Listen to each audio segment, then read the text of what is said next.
New ইয়র্কের Nassau county cricket stadium, যা কিনা অস্থায়ীভাবে নির্মিত একটি স্টেডিয়াম, বাংলাদেশ দলপতি নাজমুল হোসেন শান্ত এই স্টেডিয়াম দেখে রীতিমতো হতবাক হয়ে গিয়েছেন। ইউএসের সাথে অপ্রত্যাশিত সিরিজ হারের পর আগামীকালের ওয়ার্ম আপ ম্যাচটি শান্তদের কাছে খুবই গুরুত্বপূর্ণ। সোশ্যাল মিডিয়াতে এই অস্থায়ী স্টেডিয়াম নির্মাণযজ্ঞের নানান রিপোর্ট, ছবি, টাইমল্যাপস ভিডিও দেখার পর বাস্তবের সামনাসামনি এই স্টেডিয়াম দেখে শান্ত অভিভূত। আইসিসি প্রকাশিত ভিডিওতে শান্ত বলেন, এটা অবিশ্বাস্য, এটা পাগলাটে একটা ব্যাপার। মানে আমি বলতে চাচ্ছি, আমরা সবাই ইন্টারনেটে দেখেছি 3 মাস আগেও এখানে কিছুই ছিল না, আর এখন একটা আস্ত স্টেডিয়াম হয়েছে এখানে, দেখে খুবই ভালো লাগছে। শান্ত আরও বলেন, বিশেষ করে মাঠের পূর্ব দিকের স্ট্যান্ড, সেটা খুবই সুন্দর, আমি এমনটা আশা করিনি।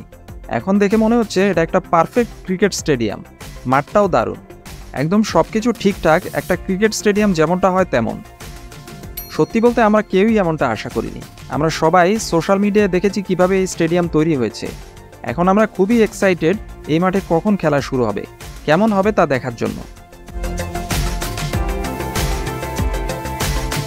34,000 দর্শক ধারণ ক্ষমতা সম্পন্ন এই স্টেডিয়ামের ডিজাইন করেছে পপুলাস নামের এক প্রতিষ্ঠান। এই প্রথম ড্রপ ইন পিচে খেলবে বাংলাদেশ। অ্যাডিলেইড ওভালের হেড কিউরেটরের তত্ত্বাবধানে এই ড্রপ ইন পিচ আনা হয় এবং তৈরি করা হয়। ইন্ডিয়ান ক্যাপ্টেন রোহিত শর্মা বলেন, এই মাঠ দেখতে অনেক সুন্দর লাগছে, এটা অনেক খোলামেলা একটা স্টেডিয়াম। আমরা কখন এখানে আমাদের প্রথম ম্যাচটা খেলবো তা নিয়ে আমাদের তর্স হইছে না। এখানকার দর্শক ধারণ ক্ষমতাও পর্যাপ্ত, আশা করি দারুণ ম্যাচ হবে। রোহিত শর্মা আরও বলেন, আমরা কন্ডিশনকে আরও গুরুত্বপূর্ণভাবে বুঝতে চাই, কারণ আমরা এখানে আগে আসিনি। আমরা সবচেয়ে বেশি চেষ্টা করব এখানকার কন্ডিশনটা বোঝার, কারণ 5ই জুন যখন আমরা আমাদের প্রথম ম্যাচ খেলবো তখন এখানকার কন্ডিশন কেমন তাতে আমরা অভ্যস্ত হয়ে উঠব।